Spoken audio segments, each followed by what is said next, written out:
Welcome back to the Boneyard Podcast, everybody. This is your host, Jared Shafit, along with my good friend, Artemis Brower. Artie, yo, how's it going, brother? We're good, man. We're doing it. It's been a long week, back and forth. The usual. So this was my week to go into the office this week, so back and forth with the commute. But it's been a good week. Got a lot done. Thankfully, I got tomorrow off, and I'm excited to be back on the podcast. I missed last week, and I hate that I had to miss last week, but I'm back, and we're gonna get right into it this week. So, how about yourself, man? How you doing, brother? It's a crazy. I don't know. I just feel like everything's crazy right now. I mean, it's that time of year where things start speeding up for me at work quite a bit. Yeah, we're getting into the we're getting ready for the holiday season. If you don't know, I'm in marketing. So it's insane. It's busy for finance too, brother. But busy for finance too. Everybody wants to get their marketing ads set up and going. So yeah, it's just wild. I'm going to the beach tomorrow night before going to the game on Saturday. Nice. So got a lot of things I got to do. Got to take young Ficklin to the boarding kennels tomorrow. Get him ready for that. We got to pack my daughter's stuff, our stuff. We still aren't packed. Just a lot going on, man. Like, I don't know. I got to work even after editing tonight. I'm gonna have to work late. So it's just one of those days. It's just one of those times, man. Yeah. I'm not complaining at all. I'm very blessed, but I will say it is very stressful in the Shafit household right now. Hey, look, if we weren't built for it, we wouldn't be put in this situation. So. Yeah, for sure. But all right, Artie, number 67. This is episode 167. 67. Do you have a 67? I'm gonna let you go first, man. You know I just got back into the crib, so I'm trying to piece everything together. You go ahead with your 67. All right. Well, I'm gonna go Hurricanes legend. And I say that meaning he played 5 games for the Hurricanes. None other than Max Pacioretty. Okay. I mean, he's played. He's had a long career. I mean, came into the league in the 08-09 season. So he's played 10 years or 15 years in the league. Dealt with some injuries. Most notably, I mean, he tore his Achilles last year. He got traded to the Hurricanes last year. Tore his Achilles during training camp. Came back, played 5 games, and then retore his Achilles. Yeah. So he needs to be on whatever Aaron Rodgers is on, because Aaron Rodgers seems to know what's up. Hey, look, there's a conspiracy theory out there. Aaron Rodgers might not be that hurt though. He might have faked that injury for the clout. But as a Bears fan, maybe I'm just hating. But there's the Bears theory out there. I'm just saying. Nobody heals from an Achilles injury that quick. Nobody. I don't know, man. He's taking some kind of I don't know. Look, it's insane. He's taking drugs. Like if he's going to like Russia and getting on the crazy medicine. They're just injecting him with all kinds of blood and all kinds of stuff. I don't know, man.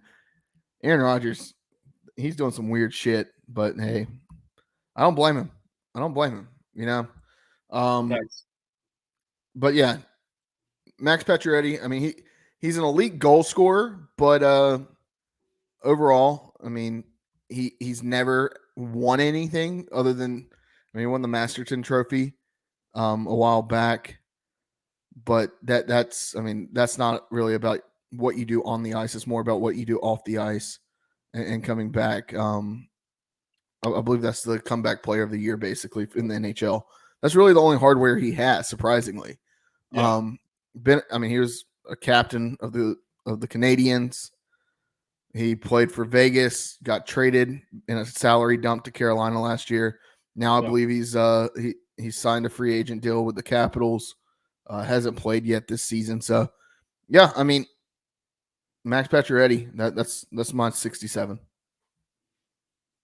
Love it. Love it. I will go ahead and throw one in here. And look, I'm going to keep naming offensive linemen till it will swell off at this point.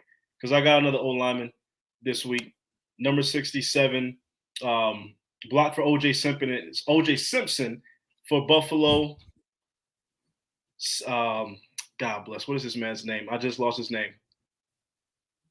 This is why you can't do live. Walk the damn plank, Artie. This is why you can't do live podcast. I don't see his first name, but I know it's McKenzie. My stuff froze on me. But he was a lineman for the Buffalo Bills, blocked for O.J. Simpson, part of the famed electric company. Have no idea what the electric company is, but that's what the website is telling me. I'm guessing that's a very great historic offensive line group. So shout out to him, number 67, old lineman for the Buffalo Bills. But speaking of old lineman, did you hear what Dan Orlovsky said on First Take a few days ago about Jason Kelce? I did not. He said he's the most important non-quarterback player in the NFL. Like outside of the quarterback position, Jason Kelce is like the most important player in the NFL. What? And I just thought that was absolutely absurd. Now he's great. Jason Kelce is the first ballot Hall of Famer. First ballot Hall of Famer. Not even a question. I mean, the most important player in the NFL outside of the quarterback position, I don't know about that. They'll let anybody into the NFL Hall of Fame, it seems like. No, that's not true, man. That's not true. Come on now. That's not true. It seems like you play 10 years in the league. All right, you're in the Hall. Like come on now. Don't do that, Jake. Don't do that. I just feel like. So you saying Jason Kelce's not a first ballot Hall of Famer? I'm not saying he's not, but I'm just saying I don't know, like I feel like in other leagues. So who's gotten in that you don't think should be in? You can't say that and not name names. You got to name drop if you think it's rigged. I mean, it's not. I don't think it's rigged. I just think that there's too many people in the NFL Hall of Fame. Come on, man. You got to name overall. Drop. I just overall think that there's too many people in the NFL Hall of Fame. Now the opposite can be said for the MLB. There's some names not in it that need to be in there. Well, yeah, I agree. That's kind of what I kind of look at look. I've always said I'm a NHL MLB fan before I'm an NFL fan.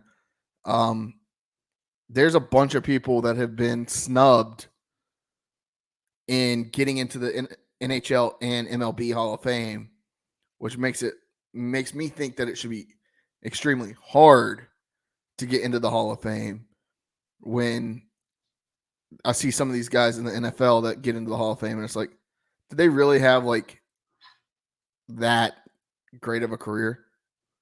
Consistency, baby. Consistently great. Put Rod Brindamore in the Hall of Fame. Dale Murphy deserves to be in the Hall of Fame. That's all I got to say, Artie.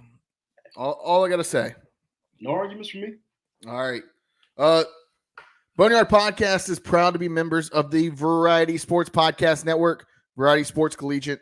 Make sure to check them out. We're live right now on Variety Sports, on YouTube, on Twitter, on Facebook. Check them out. Go like, subscribe, follow, do all that. 5-Hole Podcast, which your boy is going to be leading, starts next week. We've got it's been a crazy time for me and Brandon, my co-host on that. Go check it out. Follow, subscribe right now. We're gonna be coming out. I believe we're gonna record on Monday or Tuesday night of next week. Check if you want to see like, hey, when we're gonna do it. If you're interested in following the NHL and the VSN Hockey Podcast, listening to your boy again, follow me at Jared_Shafit and then at VSN Collegiate, and I believe it's _Variety Sports. Do all that. I see we have a comment. Canes by 2. Damn right. Canes play at 10:30 tonight, so it's gonna. What West Coast team are they playing tonight? Seattle. Okay. Seattle. All right. Let's talk. Let's talk SMU. Let's go ahead and get out of the way. All right. We can run through some of the stats. What I'm going to say, though, is overall, ECU defense played a game, and I feel like we've said this every single week. ECU's defense played so well that the offense should have been able to figure out a way to win a game. You're singing the same song, brother. You're singing the same song. Like, considering ECU held SMU to basically the same statistics on offense that they had, and then still lost by 3 touchdowns. Come on now. I don't know. I mean, SMU had a 50% completion rating or completion percentage, 19 for 39. ECU, 18 for 39. The straw that broke the camel's back, ECU threw a pick 6. ECU had more first downs, 15 to 14. More rushing yards, 97 to 58. And outpossessed the ball by 9 minutes. And you still lost by 3 touchdowns? Jared, just think about 4 of the 5 games that we've lost. And think about where we were going into the fourth quarter. App State, Marshall, Rice, SMU. Where was the game going to the fourth quarter? Was it a blowout going to the fourth quarter? No. Or was it very much within reach? Very much a winnable game going into the fourth quarter. ECU could very well be 5-1 right now if they knew how to play in the damn fourth quarter.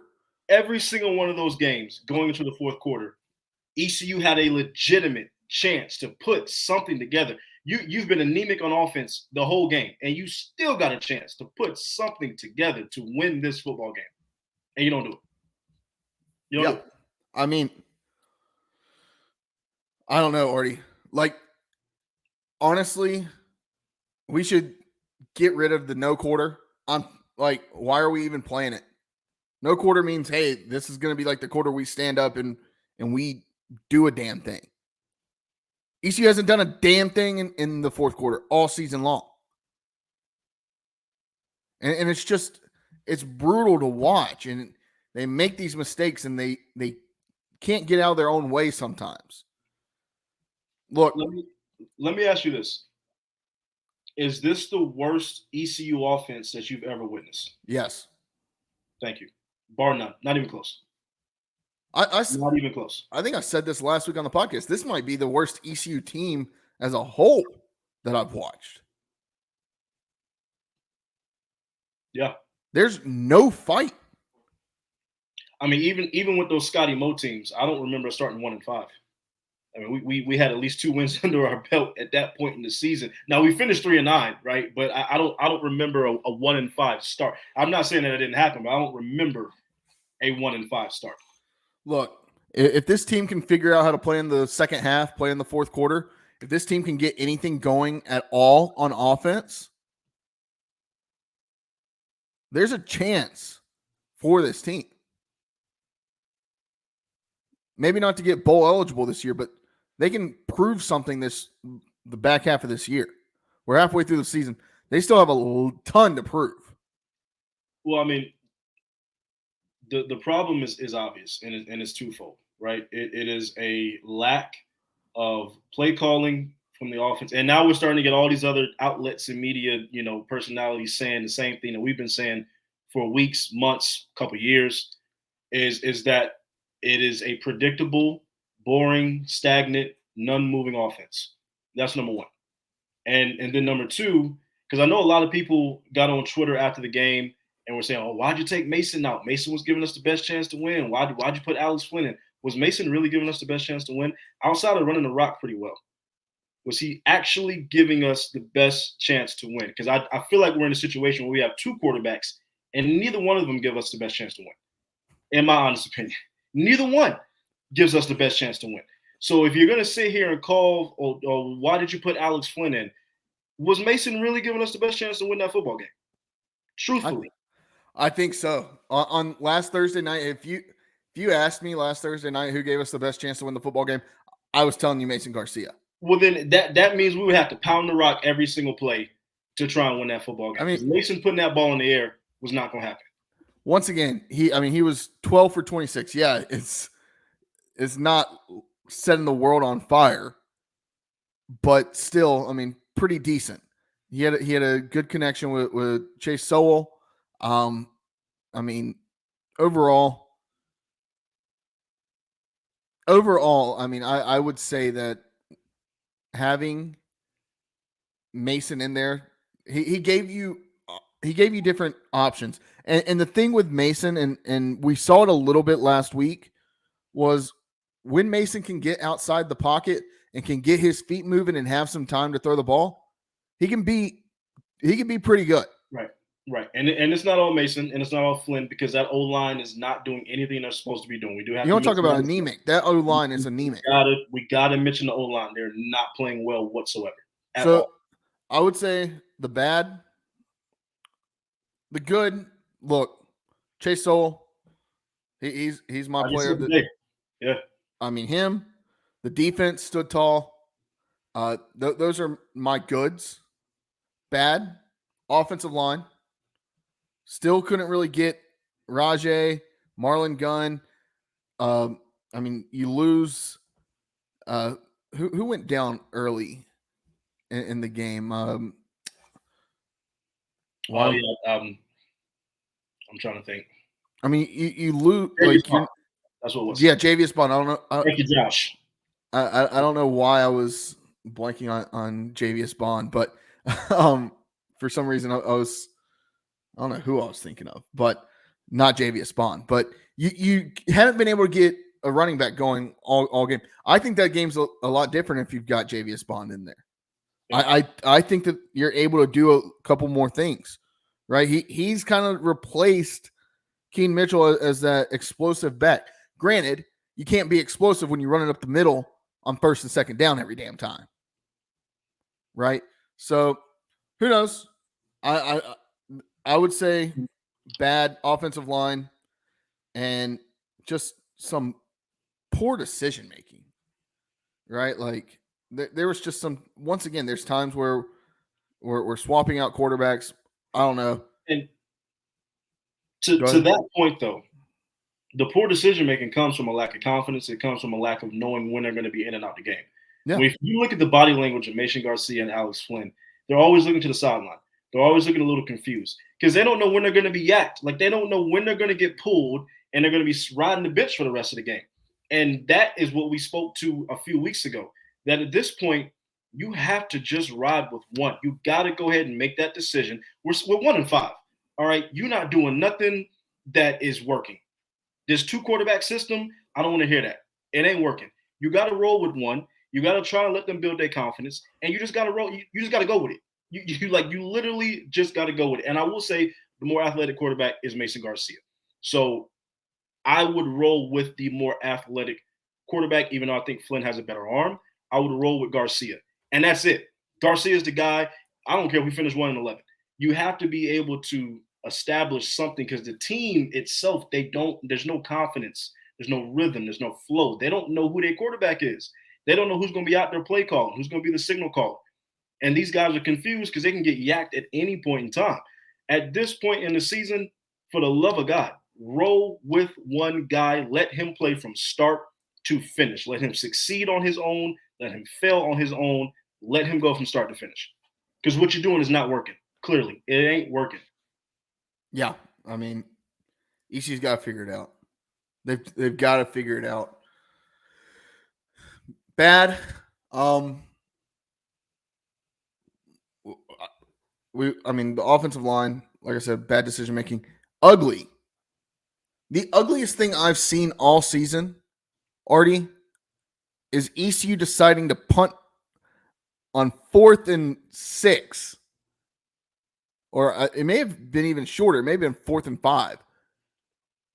Look, I get you're on your own side of the field. You punt down a touchdown with 6 minutes left, basically giving up the game with the new clock rules. That's bullshit. But that speaks to not having any confidence in your offense. The reason why they punted that ball is because they did not believe they could pick up 6 yards whatsoever. They did not think they could pick up 6 yards.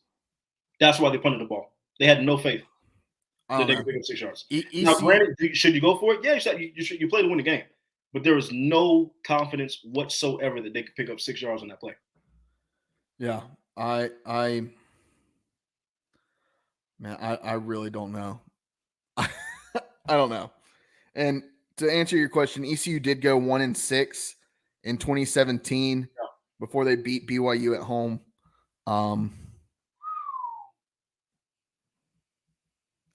Yeah, it's brutal. Remember how dark that was. Remember how dark them times were. I mean, that was the year we lost to JMU. Whew. That was the year we lost. We lost to JMU that year. Artie, I don't want to talk much more about it. I'm over the game. I watched it that night, listened to some good podcasts on my way home from the game, watched it, laughed, cried a little bit. It's over. Yeah. Right? This hasn't been the season that we've wanted. We're halfway through. I'm already looking, surprisingly, we talked about it last week. I'm already looking to basketball season. Isn't that crazy? Like, isn't that crazy? You looking forward to what? ECU basketball? What? But that's where we are. That is the state of. Shout out ECU volleyball got another dub tonight. Yeah. ECU soccer still on the up and up. I mean, baseball's only 5 months away. I think that's what everybody in Green was like. Hey, look, just wait till baseball. just wait till we have something actually to cheer about. So. All right, Artie, let's turn the tide. All right, we're watching it. SMU is in the rear view. Like it was honestly just ECU just always gets my hopes up, and then for whatever reason somehow finds a way to crush my hopes every single week. Every week going into the fourth quarter, I'm like, oh, we can do this, and then we just don't. Yeah. So all right, moving on. Let's talk Charlotte. Charlotte coming in, new American members, right? Yeah. Charlotte's coming into the American, gonna make their first trip ever to Dowdy Ficklen Stadium. Artie, what's your thoughts on Charlotte? Man, oh man. The Sickos committee is gonna love this game. Sickos are gonna love this game. This game's gonna end. All I gotta say right now. This game's gonna end 2-0 with the winning score being a safety. The Sickos are gonna love this game. Look, I will say about Charlotte though. I didn't know that they haven't lost a game this season by more than 3 touchdowns. So they've been in a lot of the games, right? And they've played some stiff competition. And we'll get into all that. But I see SMU, Florida, Maryland on their schedule that they lost to, but they didn't lose any of those teams by more than 3 touchdowns, right? So I mean they've lost. They've looked a lot like ECU at times where they've been in these games and they just don't know how to finish, don't know how to win. And it's gonna be interesting. Pair of 1 and 5 teams, and truthfully, anybody can win this game. This is the most toss up games ever. So, all right. Well, let's bring our guest on tonight. We've got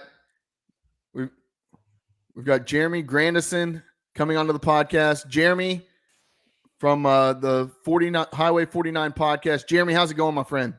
Hey, can you guys hear me? Yeah, we got you. Perfect. Thanks for having me on. Really appreciate it. Yeah, man. No problem. Excited to have you on. Excited to talk about this homecoming matchup, ECU Charlotte. Thanks for joining us. I know it was kind of on short notice. First off, talk to us about your head coach. It's late, sporting the do-rag. Hope you guys are cool with that. But talking about Biff, man, I was talking about this. We recorded an episode of Highway 49 earlier to preview this game, and we're talking. At Biff's introductory press conference, he comes out and says, we're going to win the AAC. That's our one goal. And when you set the standard that high, and then you're 1-5 now, it's understandable why fans are getting upset, right? Because I think every excuse that he had, he threw out the window during that introductory press conference where he's saying, we're not rebuilding. He said, we're not reshaping, we're not rebuilding, we're not going to go through a couple years of retooling. He's saying we're going to win now. And that's not the results that Charlotte fans have been wanting or seeing. And I will say this about Biff, though. He's transparent. He's going to give it to you the same way he's going to give it to anybody else. That guy is going to tell you how it is right to your face. But at times that can be at a detriment. At times that might not be the best thing. And I think he's finally realizing in this conference, after the Georgia State presser, you could finally see like, whoa, okay. I think he's finally realizing that you don't just join a team and bring some transfers over from Michigan and you're going to win immediately. That's not how it works. It's not how college football works. And I think he's here for the long haul, and I think he's finally realizing, okay, this is going to be a little harder than I initially thought. Now, Jeremy, obviously Biff came in hot, right? He came in, Wills, guns a-blazing, came in hot. But what are some realistic expectations that you think Biff Foley can do here at Charlotte? Do you think he can actually turn this program around? And do you think the fan base will kind of warm up to him if he can do that? You know what? I'm optimistic about this. And this is not me as an alum. I didn't go to Charlotte. I'm just covering the school. I'll say that Biff made his name. He went to Duke. He became a businessman, multimillionaire. And the thing about Biff is he can talk and persuade. And in the current college landscape, it's all about NIL. It's all about money. It's all about what can you offer these players that's not just playing time. And 10 years ago, 5 years ago, it was, hey, we can offer you the running back one position, or we can offer you to start immediately at our school. That's not going to cut it anymore, which is actually plays in Biff's favor. I think he's got a lot of connections. He'll be able to garner that money that Charlotte has been needing to try and get these players. But I heard you guys talking about it earlier. I mean, Charlotte's defense is pretty good. The Niners have Coach Ryan Osborne, defensive coordinator. He was at Michigan before this. He was at the Baltimore Ravens before this. This guy loves football. Whenever I talk to him, whenever I interview him, he just loves to talk about the X's and O's.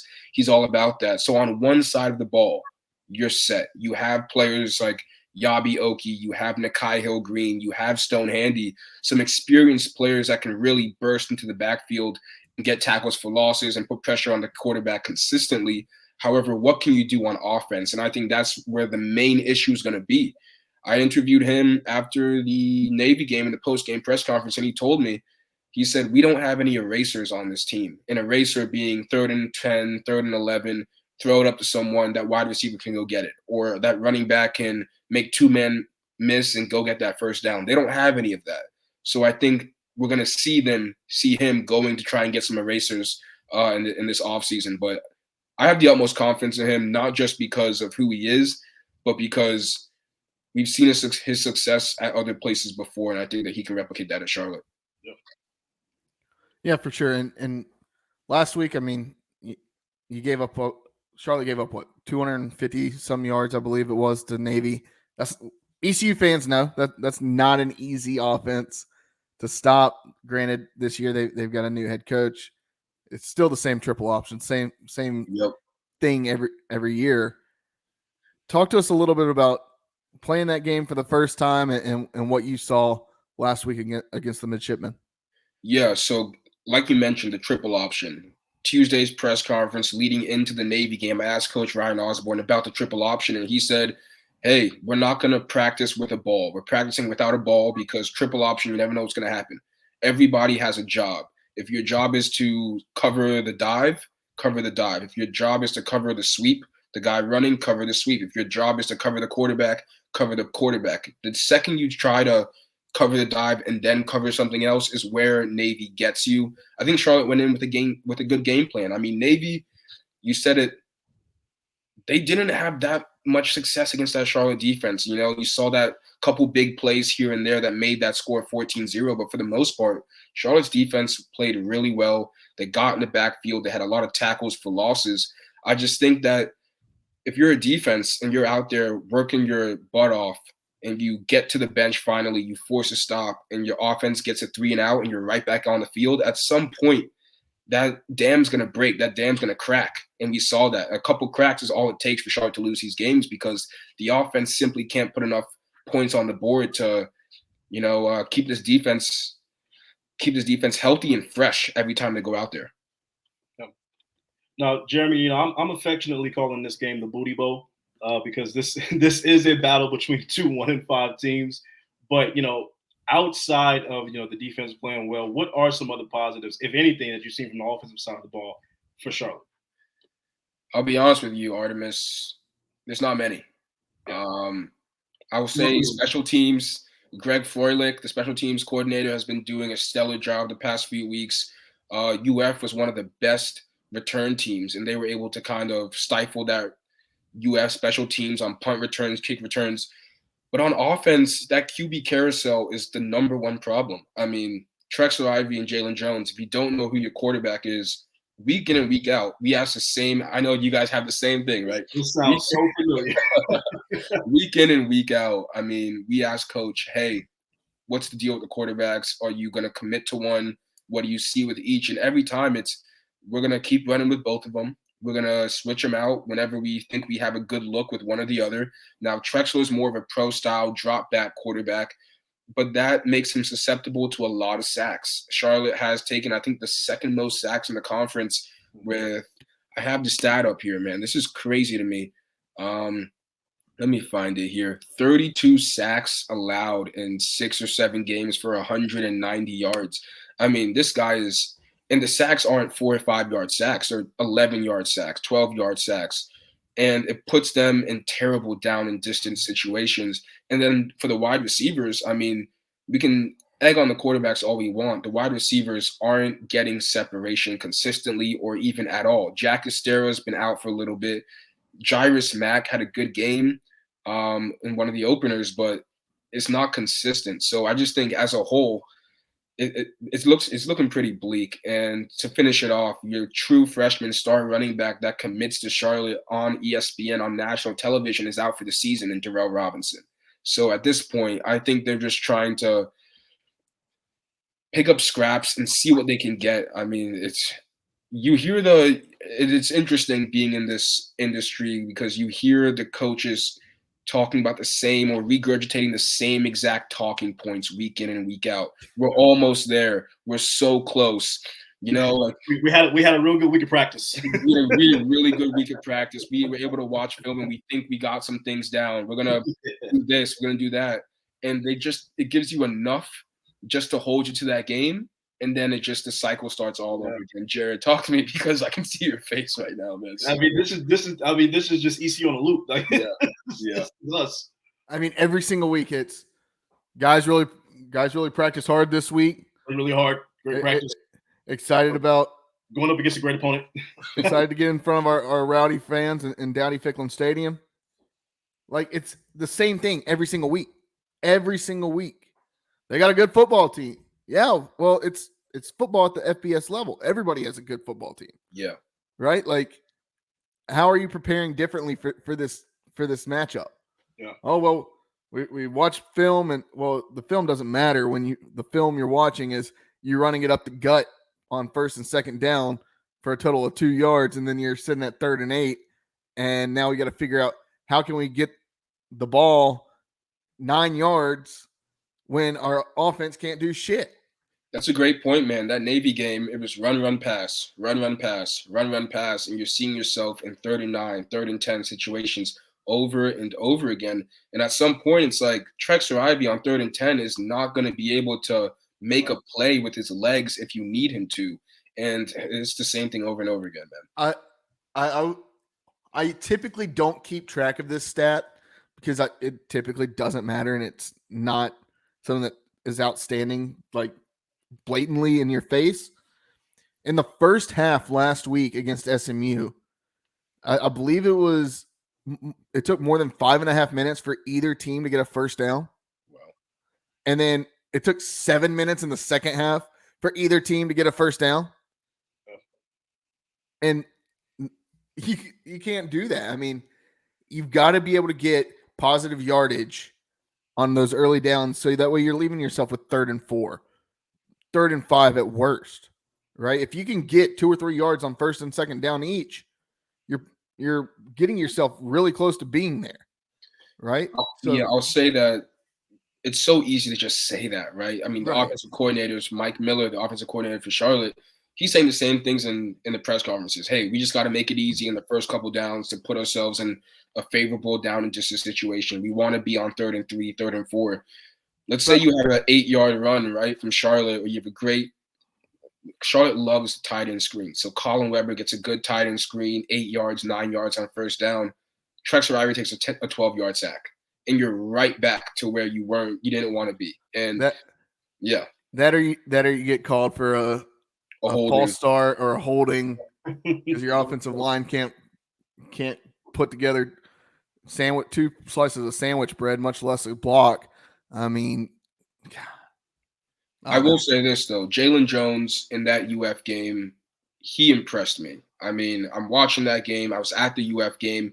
And I thought this was going to be UF comes out to a 10-0 start, and I'm thinking Charlotte might not get to the 50-yard line. Trexler Ivory's taken 14-yard sacks, 13-yard sacks. And I don't want to dump on Trexler too much because Trexler has shown the ability before, not consistently, but he can make those throws. He can sit in the pocket and deliver a strike when he needs to sometimes. But Jalen Jones, he went into that UF game. He was able to show his dual threat quarterback abilities. And I don't think UF game plan for that because anytime he used his legs, something good happened for the Niners. I don't know if that's replicable. We haven't seen him do that since that UF game. But Hunter Bailey, as you guys might know him, we are in the press box watching this game at Navy. First drive of the game, we see Jalen Jones lining up at wide receiver for the Niners. At wide receiver. He's a quarterback. Yeah. And we're saying, what's going on? And we asked Coach in the postgame, hey, why is your fringe starting quarterback playing wide receiver? And he said, we need him out there. He's one of our best playmakers.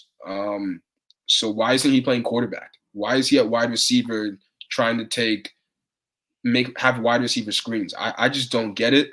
I don't get paid the big bucks to make these decisions, but I think we're in the same boat here, ECU and Charlotte supporters. I guarantee when you watch this game, and I don't know if you're going to be at the game or not. I will be on Saturday. If so, come up to me after the first half, and let's try to figure out how many pages Donnie Kirkpatrick has gone through on the ECU playbook. Because I swear that man thinks there's only 2 in there. So 8.5 at best. I will say, Biff Poggi, he was upset with the offensive play calling in the Georgia State game. It felt like after that game, the world was burning. He was very upset, and he always says, hey, I hate to lose. So after a loss on the Friday night of a loss or Saturday night or whatever day you play, you're getting the raw, unfiltered me. But on Monday, Tuesday, when I'm able to kind of relax, watch the film, go over stuff, I'm a lot better. I'm more even-keeled. He was saying, he came in his introductory press conference. He made it sound easy. He said, this was funny. He said, we're going to run it down their throat. We're going to make them stack the box. And the second they stack the box, we're going to throw it over their head. And everyone, all the donors are like, whoa, this guy has the recipe. He has the blueprint.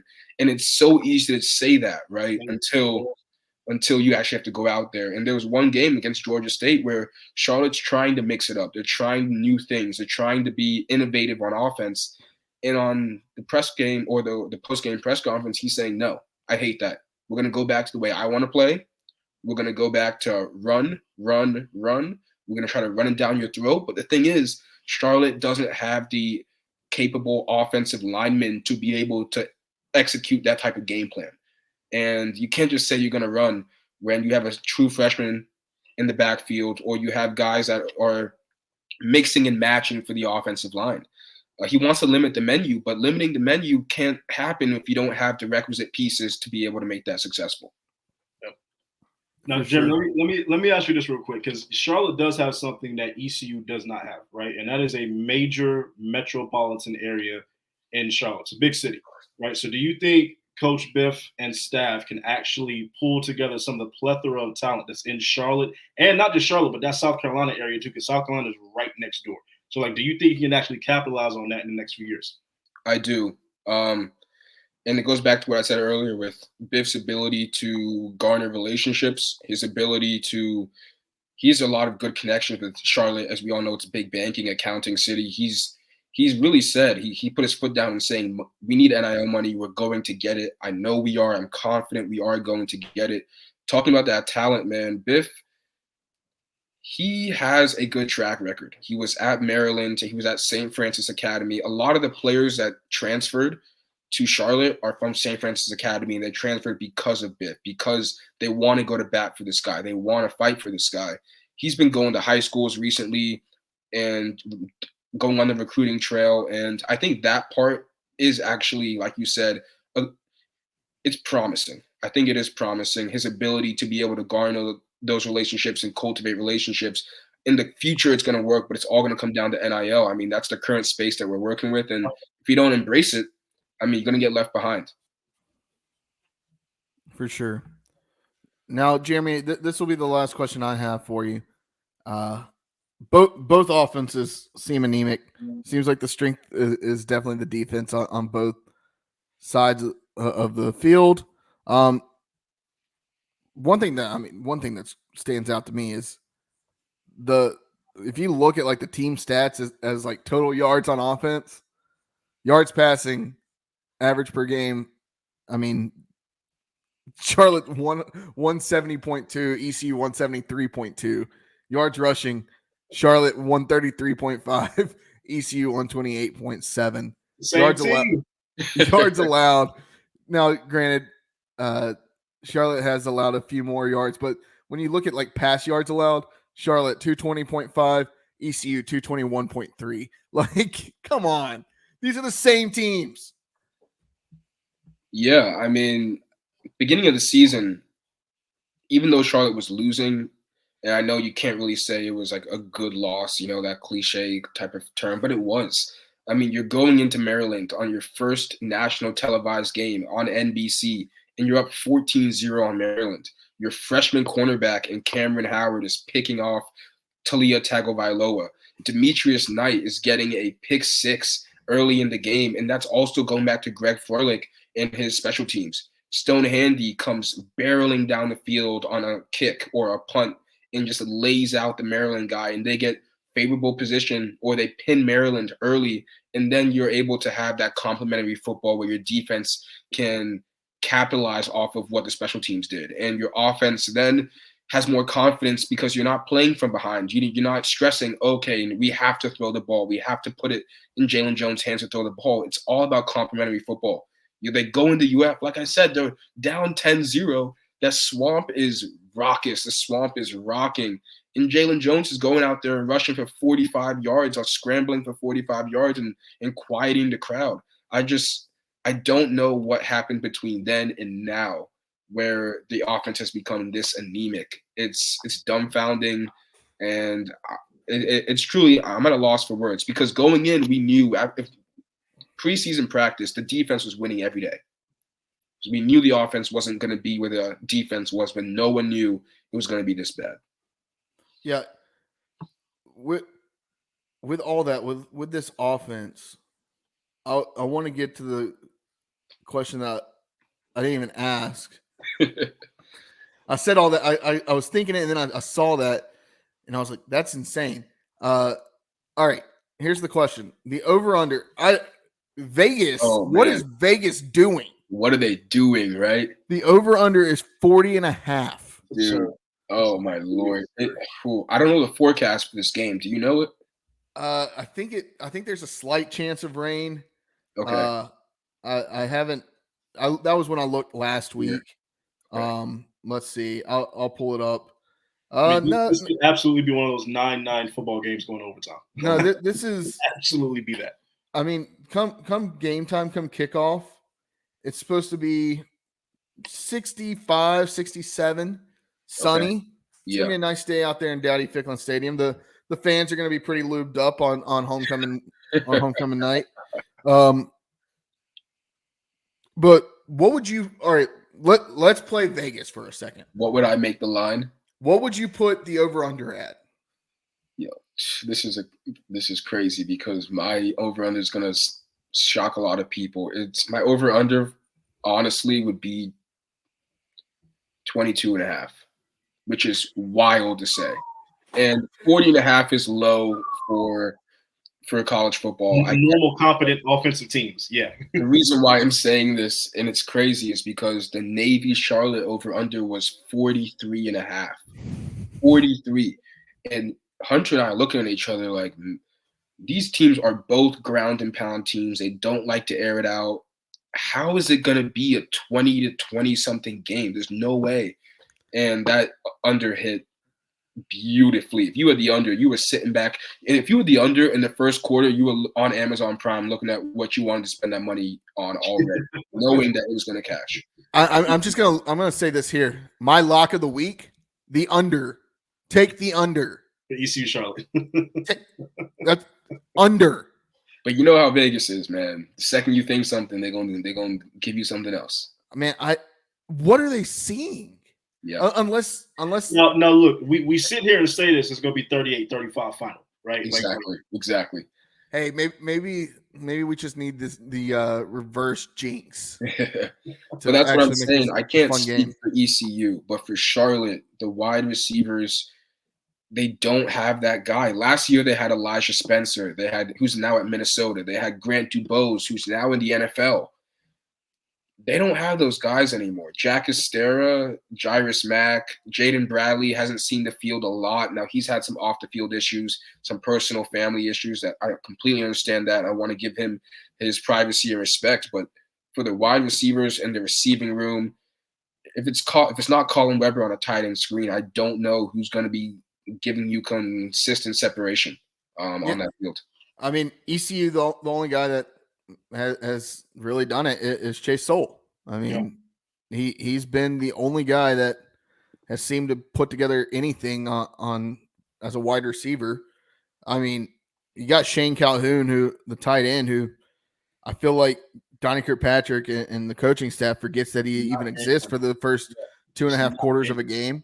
And then all of a sudden they're like, oh, we got to get Shane Calhoun the ball, 3 straight passes and their completions. And then they don't pass it to him the rest of the game. I mean, that's overall, that's what I see. So it seems like these two teams are it's going to be somebody clip this and send it to Sickos committee because this game is going to be absolutely sick. I'm wondering if defensive coordinator Ryan Osborne is telling his team, hey, guys, we know we're up against we know our offense isn't going to be that great. We know maybe they give us 10 points. Maybe they give us 14. When you get into the backfield, don't just try and tackle or get the sack. Try and get that ball out. Yeah. Because if we don't force turnovers and make that field short for us and at least put us in field goal range, worst case scenario off of a strip sack, if that's not happening, I don't see the offense going on a 75, 65, 80-yard drive to put some points on the board. All I know is going to be saying the same thing for ECU. It's got to be turnovers. All I know is Joey Perry, the groundskeeper at ECU, is going to have to his work cut out for him, making sure that 50-yard line is looking good after this week. Jeremy, go ahead and tell everybody where they can follow you and find your content. Yeah, you can find me at Jeremy Grandison 1 on Twitter. That's GRANDISO, the number 1. I'm also on the Highway 49 podcast. You can catch me in my articles and stories on SB Nation, more specifically Underdog Dynasty. I really want to shout out the Boneyard Podcast. You guys have been great. This is one of the most entertaining pods I've been on, too. You guys are hilarious. Thank you for having me on. Absolutely, man. The pleasure's all ours. Thank you. Jeremy, I'll see you Saturday. How's that? Absolutely, man. I'll be looking out for y'all. All right. Sounds good. We'll talk to you later. Bye. Once again, that was Jeremy Grandison, Highway 49 podcast. Artie, this game's going to be a shit show. This game is going to be something, man. Like, I'm excited to go. Now, just because I do feel like there is a good possibility that ECU wins. Like, I'm not saying that we are, but I feel pretty confident. If you like defensive fireworks, though, this really could be your game. Like, you can see 2 or 3 touchdowns. This is the Iowa Bowl. Defenses, right? Like, you can see a pick six. You can see a fumble recovery for a defense. You can say interception return back to maybe the 5-2-yard line and set the offense up real good. Like, if you like defensive showcases, this could be your game.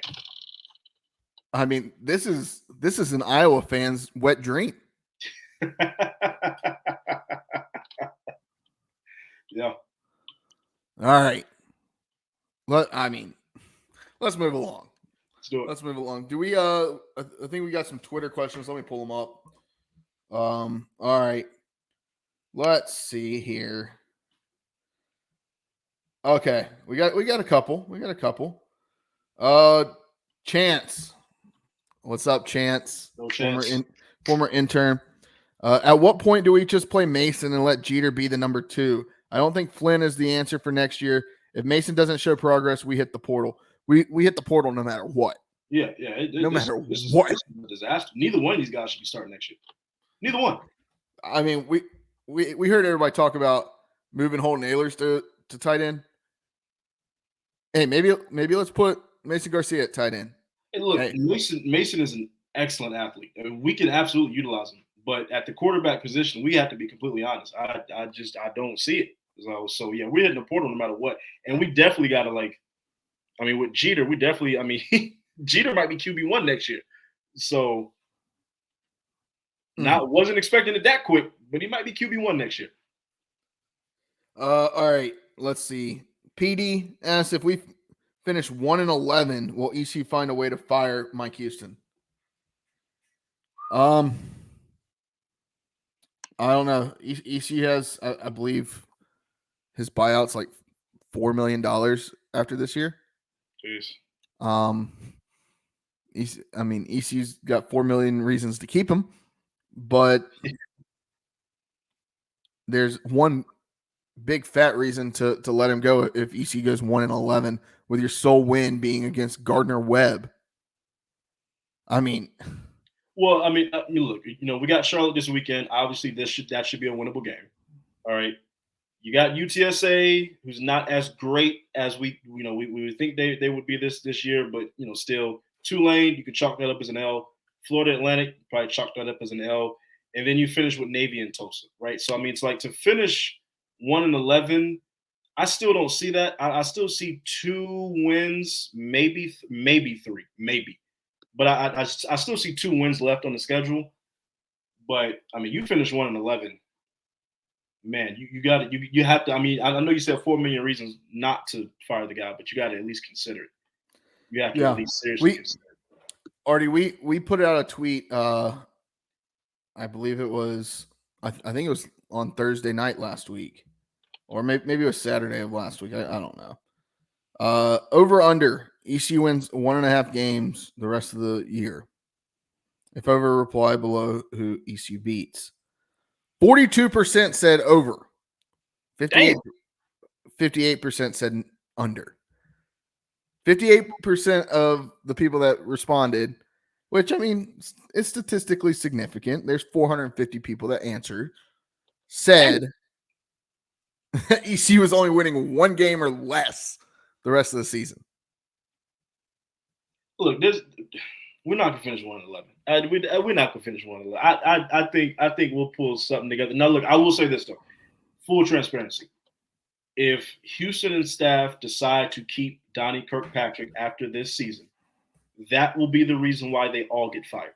I promise you right now, if a change is not made at the offensive coordinator position after this season, that entire staff will be gone within 2 years. Every single one.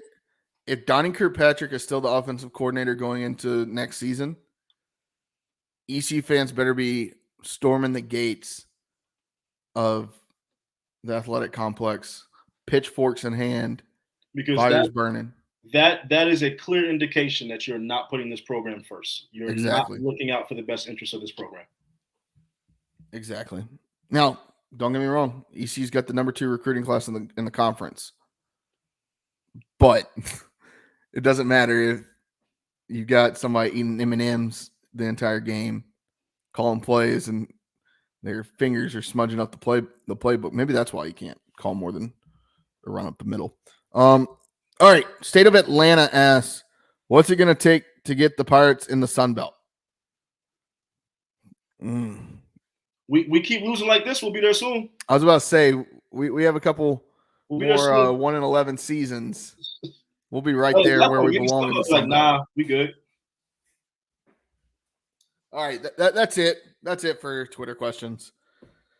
All right, let's move along, Artie. Let's start wrapping this thing up. We've been going for about an hour now. Let's do it. All right, Artie, walk the plank. Do you got one? Yeah, you know I walk the plank, man. I mean, you know, go ahead. Go ahead. I know. I get the rules. I get that it needs to be changed. It absolutely you can't have that first round matchup. But the Atlanta Braves, man, 104 wins, Jared. 104.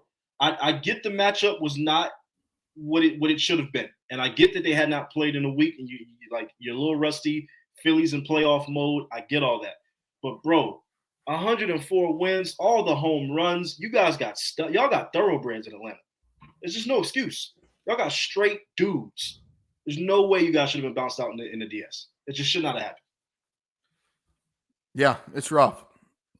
It's real rough. That's why I want to play. And I'm disappointed in Atlanta. I am. I would have liked to have seen Atlanta run it back and try to put together another World Series, or another World Series run. But yeah. Hey, the core is there. That's not changing. Find you a left fielder. Find you a shortstop. Bolster the rotation, and you're okay. But MLB's got to figure. I will say that's one sport where momentum in baseball might be the biggest thing in any sport. I mean, once them bats get hot, once you catch momentum in baseball, you can really ride that shit to a championship. So. That's what we're seeing. I mean, the top 5 teams as far as records go in the regular season were all out in or before the division series. I mean, where the hell did the Diamondbacks come from? Jesus. I don't know. I was watching the Diamondbacks play just about a month ago when I was in Chicago, Chi-Town. The old Cubbies.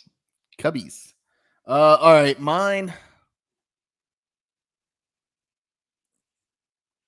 I mean, I don't really have one other than the Mike Houston calling a punt on 4th and 6 with 6 minutes left. That's some bullshit.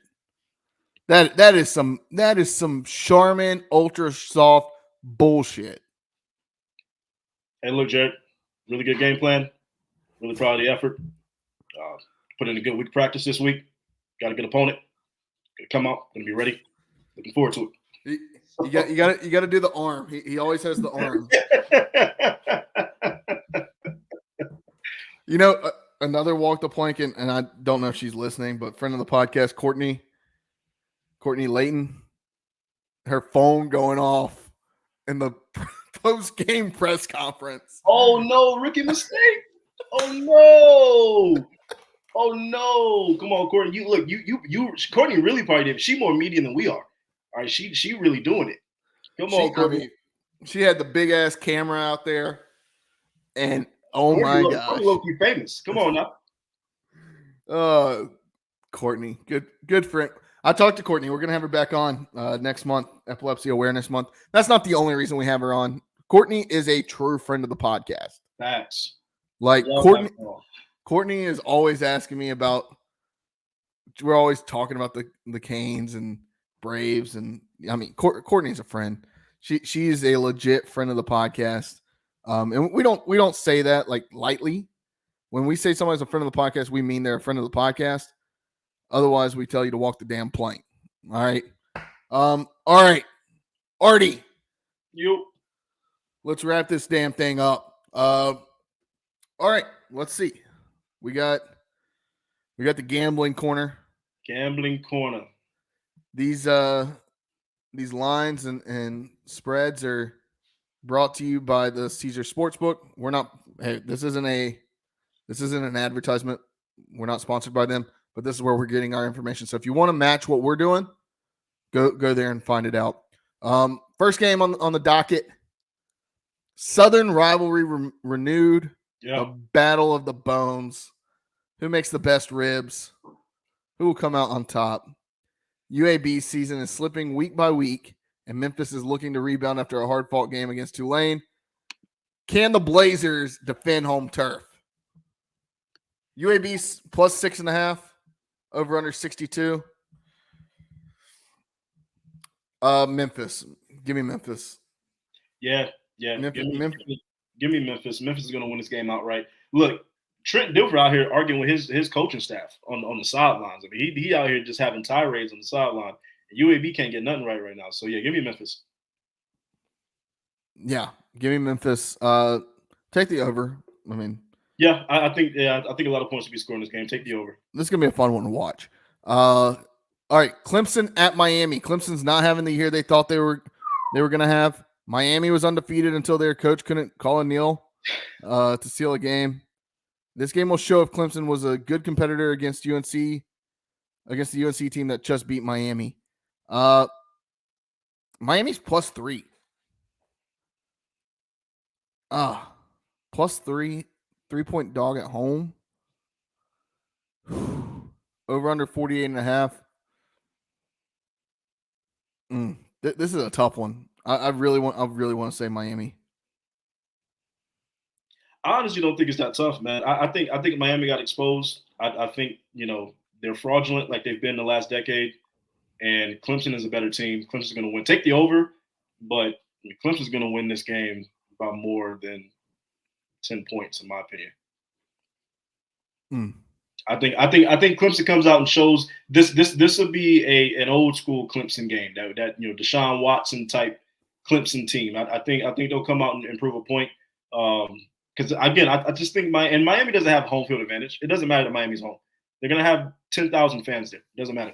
So there's no home field advantage for them. It'll look like a UNC Charlotte game out there. UNC Charlotte home game, that is. I mean, we can't say too much now as of late. I mean, there's still more fans there than at a lot of some other teams in the States games. All right. Artie, it's the third Saturday in October. Yes, sir. It is here. One of the great rivalries. The third Saturday in October is here. And so is the game that occurs every time it rolls around. The SEC matchup has the potential of being the game of the week for a plethora of reasons. You like that word, Artie? Yes. Plethora. Yes. Tennessee can put the dagger in Alabama's season. An Alabama win could mean Tennessee has a lot of things left to work on. Bama's a 9.5-point favorite in Tuscaloosa. Over under 48. Roll Tide roll.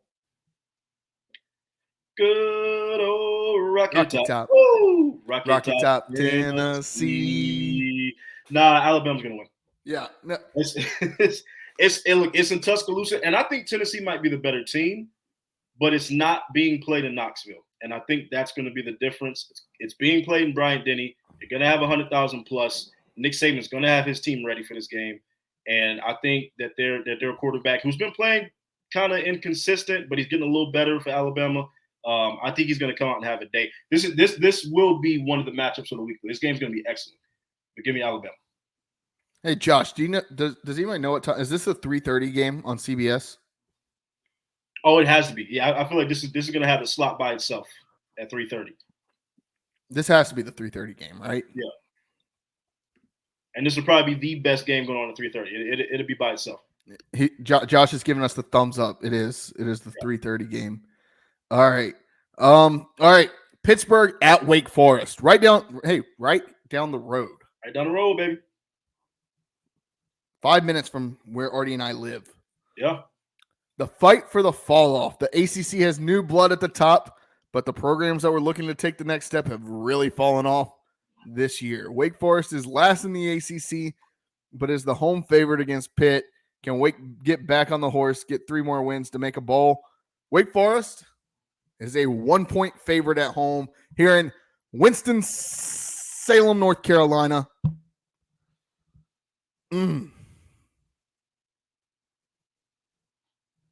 This game might be as bad as the UNC Charlotte at ECU game. Nah, there'll be some more offense than that. There'll be more offense, but I don't know, man. This game, I don't know. Hey, look, I'll say this. Pitt's coming off a huge win against undefeated Louisville. I'm so disappointed in Louisville after beating Notre Dame at home. I really thought that they could be the Cinderella. They shit the bed. But I think Pitt's going to ride that momentum, ride that wave. I think they come into Winston-Salem. I think they go into Wake Forest. They might have more fans than Wake Forest does, and I think they win this game. Yeah, they most definitely have more fans than Wake Forest does. Well, I'm talking about actually in the stadium. Like, they'll have more Pitt fans in the stadium than Wake Forest fans. That wouldn't surprise me at all. Nobody here in Winston-Salem gives a shit about Wake Forest football, really, or basketball. And it's WSSU homecoming this weekend too, so ain't nobody going to that game. Artie, I don't really necessarily think that they're the same demographics. Just people going to Wake fans and Winston-Salem State fans. I don't know if there's much of an intermingle there. I know they're different, but I'm just saying the city's going to be more wrapped up in WSSU than they will in Wake Forest. Shout out, go Rams. Let's see. I want to look at something real quick. Wake Forest schedule. All right. Ooh. That game next weekend is going to be a fun one. All right, Artie, here it is. Wake wins. Pittsburgh. They're coming off a big win against Louisville. They got Notre Dame next week. This is a trap game at Wake. Look, as much of a trap game as it can be when you're sitting at, 2-4? Give me Wake Forest at home to beat Pittsburgh. I just think this is a trap game.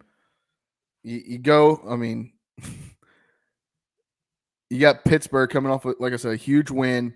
Yeah. Then going on the road. And a week before they have to go on the road again to Notre Dame. And 2 weeks before they play at home against Florida State. Is this Pitt or Wake Forest schedule? This is Pitt's schedule. Oh, now I have even more confidence that they're going to win this game. Really? They're gonna come in here because they know they got Notre Dame and Florida State coming up. They're gonna be like, look, we got to get a dub. They know what's on their schedule coming up. Now they're not going into no raucous environment either. They're gonna have an easy time with play calls and all that. I will say Wake has a tough schedule coming up too. They play Pitt this weekend, Florida State at home next weekend, at Duke the following weekend, and then they play the Puppies on Veterans Day weekend. So yeah, they're not making a bowl game. No. They beat NC State though. They'll beat NC State. All right. Next. What do we got? ECU. No quarter. Homecoming, baby. It's homecoming. Do my best Scott Van Pelt impression. ECU, 6.5-point favorites at home. It is homecoming. Over under 40.5. Artie, you take it away. Hey, look. Like we said earlier, the lock of the week. Please, for the love of God, take the under. Take the under, and then take the under. We not getting the 40.5. That ain't happening. It's not going to happen. ECU favored by 6.5. This is going to be one of those slugfest, old school, rock'em sock'em. This is going to be ugly. And it's a toss-up, but it's homecoming. Like you said, I think the fans are going to be nice and lubricated. However many we get, they're going to say that we sold 35 to 40,000 tickets. Ain't going to be that many people in the stadium, though. But again, it's homecoming. I think we got the throwback unis this weekend, so we're going to be out there looking fresh. Obviously, give me ECU. I know we're 1-5. I know this might come back to bite me in the ass, and we'll be sitting at 1-6 next week talking about the same shit. But give me ECU at home for homecoming. I think they ride it out. It's going to be an ugly win, but they get the win. Two evenly matched teams. I think ECU gets the win. Josh. Shout out Josh about me. Josh, make sure that this gets up on our social media channels when we post the links to this. If you're not watching on YouTube, it's ECU and Charlotte, and it's the Spider-Man meme because they are the same team. But ECU, they figure it out this week. Something clicks on offense. Finally, something clicks on offense. And I think that they pick up some momentum going into the back half of the year. ECU's been in all these games all year long. They've been in every single game all year long outside of the Michigan game. Yeah. Every game they've been in the fourth quarter with a chance to either come back and win or a chance to salt the other team away. They were leading in the fourth quarter against Marshall and App State. Yep. Figure out how to win in the fourth quarter. The boys bring it home, take it to the bank. ECU covers, and so does the under hits. So take that to the bank, put that in your pipe and smoke it. Go damn Pirates. That's all I got, Artie. That's all I got. It's homecoming. Get loud, Pirate Nation. It is homecoming. All right. Get loud. Hey, cook a pig. Yes. Throw back a beer. Let me know where you're at. I'll be there. Let me know. Let us know where you're at. God, I'm ready, Artie. Saturday can't come soon enough. So that's the problem being an ECU fan. Every week, I get so fired up. This is going to be the week. We're going to bust through. Something's going to change. Mason Garcia, Alex Flynn, Donnie Kirkpatrick, they're going to all pull their heads out of their asses collectively. And then we just don't. We shit the bed. Hey, look, at this point in the season, the mindset has changed. At least for the ECU fan, the mindset should have changed, right? We're not looking towards Cinderella or even a bowl game at this point. Let's look at some positives going into next season. That's just how you got to look at it. We got to start getting some things going piece by piece, positives going into next year. This year's a mulligan. Get it in your head. We're not doing nothing special this year. It ain't going to happen. We're not reeling off 6 straight wins or whatever, 5, 6 straight wins to get to a bowl game. It's not going to happen.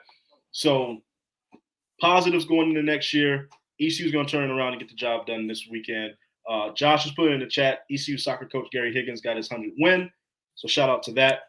But that's all I got. For another podcast, right? We had Gary Higgins on. I know we had the golf coach on. No, we had Gary Higgins on way back in the day. Yeah, this had to be years ago. This had to be like 2 years ago. This was Gary Higgins, friend of the podcast. All right. That might have been before me and Ashley got together. That was a minute. I don't know. All right. Make sure to subscribe to VSN on YouTube, on Apple, wherever you listen to podcasts. Also, subscribe to us. Leave us a review. Search us at Boneyard Podcast, YouTube, Instagram, Facebook, Twitter, X, whatever you want to call it.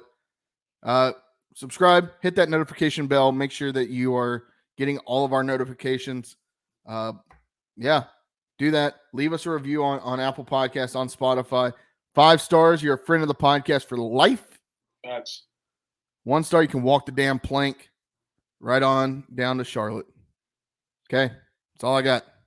Subscribe on YouTube. Leave us a review. Let's get out of here, Artie. Go damn Pirates. Hey, as always, Pirate Nation, we love you. Wash your hands, wash your butts, you filthy animals. We'll see you this weekend. Deuce. Peace.